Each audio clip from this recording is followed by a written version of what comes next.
Her her Mahadev. Welcome back my YouTube channel Ruby Pal vastu tips. दोस्तों, आज की इस वीडियो में बहुत ही सुंदर सुंदर 3 उपाय लेकर आई हूँ जो कि आपको नागपंचमी यानी 21 अगस्त को करने हैं। उपाय बहुत ही विशेष एंड खास है जो कि आपको नागपंचमी के दिन करने से बेहद लाभ मिलेगा। तो जैसे कि आप सभी जानते हैं, सावन के बहुत ही पवित्र और खास दिन चल रहे हैं। यदि इन विशेष दिनों में आप ये उपाय कर लेते हो तो जो भी आपकी मनोकामना है वो पूरी हो जाएगी और आपके बहुत सारी परेशानियों का भी निवारण हो जाएगा। तो चलिए दोस्तों, अब बात करते हैं उपाय की। 3 उपाय के लिए बात करेंगे। सबसे पहले उपाय की बात करते हैं। पूज्य श्री महाराज की कथा से सुनकर ये तीनों उपाय मैं आप लोगों को काफ़ी अच्छे से समझाने का आपको पूरा प्रयास करूंगी। तो चलिए दोस्तों, चलते हैं पहले उपाय की तरफ। दोस्तों, जो पहला उपाय है वो है बीमारी के लिए। बीमारी मतलब यदि आपके चेहरे पर फोड़े फुंसियाँ हो जाती है, मतलब स्किन प्रॉब्लम हो जाती है, चेहरे पर दाग है, उनको हटाने का उपाय क्या है ये मैं आपको इस वीडियो में बताने वाली हूँ। काफ़ी लोग मतलब दवाइयाँ करा ली, स्किन डॉक्टरों को दिखा लिया, लेकिन फिर भी क्या है, उन्हें आराम नहीं मिल रहा, दाग धब्बे नहीं हट रहे। तो आप इस उपाय को कर सकते हैं। इस उपाय को करने का बेनिफिट आपको ये मिलेगा कि जितनी भी आपकी स्किन प्रॉब्लम है ना, वो सारी आपकी दूर हो जाएगी। और यदि आप दवाई के साथ ये उपाय भी करते हैं तो आपकी जो स्किन प्रॉब्लम्स है या दाग धब्बे हैं आपके चेहरे से, वो बिल्कुल धीरे धीरे ख़त्म हो जाएंगे। तो चलिए दोस्तों, अब बात करते हैं ये उपाय आपको किस प्रकार करना है। ये उपाय करने के लिए सबसे पहले आपको लेना है लाल चंदन। ठीक है, थोड़ा सा ही लेना है, आधा चम्मच। इसके बाद आपको लेना है पीला चंदन, और फिर इसके बाद आपको लेनी है जो तीसरी चीज़, वो लेनी है आपको बेलपत्र। बेलपत्र आपको साफ़ सुथरा लेना है। इसके बाद आप क्या करेंगे, एक बिंदी आप क्या करेंगे, लाल चंदन की बीच वाली जो बड़े वाली पत्ती है ना, उस पर लगा दें। उसके बाद जो दोनों पत्तियां हैं नीचे की साइड, उस पर बिंदी लगाएंगे आप पीले चंदन की। इस तरह से आप तीनों पत्तियों पर लाल और पीले चंदन से बिंदी लगाने के बाद आपको क्या करना है, आपको अब लेना है एक तांबे का लोटा। तांबे के लोटे में आपको अपने घर की किचन से शुद्ध जल भरना है। ठीक है, ये आपको मंदिर से नहीं भरना, अपने घर से ही भर कर ले जाना है। ये आपको ये बेलपत्र और एक लोटा जल आपको लेकर पहुंच जाना है महादेव के शिवलिंग के पास। ये उपाय आपको उत्तर की तरफ मुख की डायरेक्शन में मुख करके ये उपाय करना है। तो सबसे पहले आपको क्या करना है, जो आपके पास बेलपत्र है वो बेलपत्र आपको माता अशोक सुंदरी का जो स्थान होता है शिवलिंग में, गहरी बीच की लाइन होती है, वहाँ पर टच कराना है। कराने के बाद आपको क्या करना है, यही बेलपत्र माता अशोक सुंदरी के स्थान से उठाकर आपको महादेव के शिवलिंग पर अर्पित कर देना है। बाद आपको क्या करना है, जो आपके पास कलश में जल है ना, वो आपको महादेव के शिवलिंग पर अर्पित करना है, अपनी कामना बोलते हुए कि महादेव, हमारे चेहरे पर बहुत ज़्यादा दाग है, स्किन प्रॉब्लम से हम बहुत ज़्यादा परेशान हैं। इस तरह से आपको प्रार्थना करके वो सारा जल महादेव के शिवलिंग पर अर्पित करना है। और जो जल जलधारी से नीचे की तरफ आएगा, वो जल आपको किसी दूसरे पात्र में रोक लेना है। इस पात्र को, जो भी आपने जल रोका है, इसको अपने घर लाना है। और इसको क्या करना है, आपको स्किन, जहाँ पर भी आपको स्किन प्रॉब्लम्स है ना, दाग धब्बे है, फोड़े फुंसी है या खुजली है, मतलब किसी भी तरह की स्किन प्रॉब्लम है, वहाँ पर आपको इस जल को लगाना है। और ये जल आपको 4-5 दिन से ज़्यादा यूज़ नहीं करना।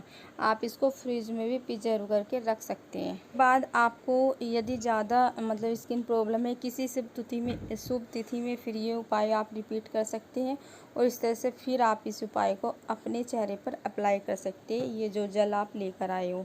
ठीक है, तो इस तरह से आपकी सारी स्किन प्रॉब्लम्स ख़त्म हो जाएगी। चलिए दोस्तों, अब चलते हैं दूसरे उपाय की। दूसरे उपाय के बेनिफिट क्या है वो जान लेते हैं। जो दूसरा उपाय है, यदि आप बहुत ज़्यादा परेशान हो, आपकी कोई ऐसी मनोकामना है जो काफ़ी टाइम से पूरी नहीं हो रही, या आपके घर में धन संपदा की कमी है, लक्ष्मी का वास नहीं हो रहा है, आए दिन आर्थिक प्रॉब्लम्स का आपको सामना करना पड़ रहा है, तो दोस्तों यदि आपके जीवन में इस तरह की प्रॉब्लम्स है तो ये दूसरा उपाय आप लोगों को अवश्य करना चाहिए। ये दूसरा उपाय आप लोगों को किस प्रकार करना है वो जान लेते हैं। तो उपाय करने के लिए आपको क्या करना है, एक तांबे का लोटा लेना है। तांबे के लोटे में आपको शुद्ध जल भरना है। इसके बाद जो दूसरी चीज़ लेनी है वो आपको लेना है एक बेलपत्र। वो बेलपत्र बिल्कुल आपको साफ़ सुथरा लेना है, मतलब कहीं से कटा और फटा बिल्कुल भी नहीं होना चाहिए। ये दोनों चीज़ लेकर आपको पहुंच जाना है महादेव के शिवलिंग के पास। महादेव के शिवलिंग के पास पहुंचकर आपको जो ये उपाय करना है, उत्तर की तरफ मुख करके आपको ये उपाय करना है। सबसे पहले आपको क्या करना है, जो आपके पास बेलपत्र है ना, वो आपको माता अशोक सुंदरी के स्थान पर समर्पित करना। कि दोस्तों आप सभी जानते हैं कि महादेव के शिवलिंग पर माता अशोक सुंदरी का कौन सा स्थान होता है। जैसे कि आप वीडियो में भी देख पा रहे हैं, जो मोटी गहरी लाइन है वो माता अशोक सुंदरी का स्थान होता है। तो क्या करना है, जहाँ पर आपने बेलपत्र अर्पित किए है ना, वहीं पर आपको जो आपके पास लोटे में जल है, थोड़ा थोड़ा जल करके आपको 7 बार में समर्पित जल करना है। वहीं पर 7 बार आपको जल समर्पित करना है। लेकिन इस बात का आपको विशेष ध्यान रखना है कि लोटे में जो सारा जल है वो आपको पूरा जल 7 बार में समर्पित नहीं करना है। उसमें थोड़ा जल आपको बचा के भी रखना है, ठीक है। तो थोड़ा जल 7 बार में आप माता अशोक सुंदरी के स्थान पर समर्पित कर देंगे। आपको क्या करना है, जो आपके पास कलश में जल है, श्री शिवाय नमस्तुभ्यं बोलकर आपको क्या करना है, जो आपके पास कलश में जल है ना, वो 3 बार करके 3 बार में महादेव के शिवलिंग के ऊपर आपको वो जल 3 बार समर्पित करना है। जो आपके पास कलश में लोटे में जल बचा है वो आपको एक बार में ही समर्पित नहीं करना, थोड़ा थोड़ा करके उस जल को आपको श्री शिवाय नमस्तुभ्यं बोलते हुए 3 बार समर्पित कर देना है। इसके बाद आपको वहीं पर बैठकर थोड़ी देर श्री शिवाय नमस्तुभ्यं का जाप करना है। और आपकी जो भी प्रॉब्लम्स है, जो भी परेशानी है, चाहे वो धन को लेकर हो, नौकरी को लेकर हो या आपके व्यापार को लेकर हो, वो अपनी प्रॉब्लम्स आपको महादेव के समक्ष बोल देनी है। तो यदि पंचमी के दिन आप ये उपाय करते हैं तो आपके घर में लक्ष्मी का स्थायी वास हो जाता है और आपको कभी भी आर्थिक परेशानियों का सामना नहीं करना पड़ता। तो ये था दूसरा उपाय। दोस्तों अब चलते हैं तीसरे उपाय की तरफ। तीसरा जो उपाय है, यदि पति पत्नी में बहुत ज़्यादा झगड़ा रहता है, आपस में बिल्कुल भी बनती नहीं है, छोटी छोटी बात पर लड़ाई हो जाती है, तो ये उपाय आपके लिए। इस वीडियो में बताए गए यदि आप इस उपाय को करते हैं तो आपके रिश्तों में मिठास आएगी और लड़ाई झगड़े नहीं होंगे। तो दोस्तों चलिए जानते हैं इस उपाय को आपको किस प्रकार करना है। ये उपाय करने के लिए सबसे पहले आपको बेलपत्र लेनी है, ठीक है। एक बेलपत्र लेनी है, आपको ज़्यादा बेलपत्र नहीं लेनी है। और वो बेलपत्र लेते समय आपको ध्यान रखना है बेलपत्र खंडित नहीं होनी चाहिए। इसके बाद आपको 2 पात्र लेनी है। वो आप स्टील के भी ले सकते हो, तांबे के भी ले सकते हो, पीतल के भी ले सकते हो, जो भी आपके घर में हो वो ले लेना। लेकिन आपको याद रखना है कि 2 पात्र लेने हैं और दोनों पात्र में आपको अपने घर से शुद्ध जल भरना है, ठीक है। दोनों पात्र और एक बेलपत्र लेकर आपको चले जाना है महादेव के शिवलिंग के पास। जैसे कि मैंने अपनी पुरानी वीडियो में भी बता चुकी हूँ कि महादेव के शिवलिंग के पास आप जो भी उपाय करते हैं तो आपको उत्तर की तरफ मुख करके ये उपाय ज़रूर करने चाहिए, ठीक है। यदि मंदिर में बहुत ज़्यादा भीड़ है फिर आप किसी भी डायरेक्शन में ये उपाय कर सकते हैं।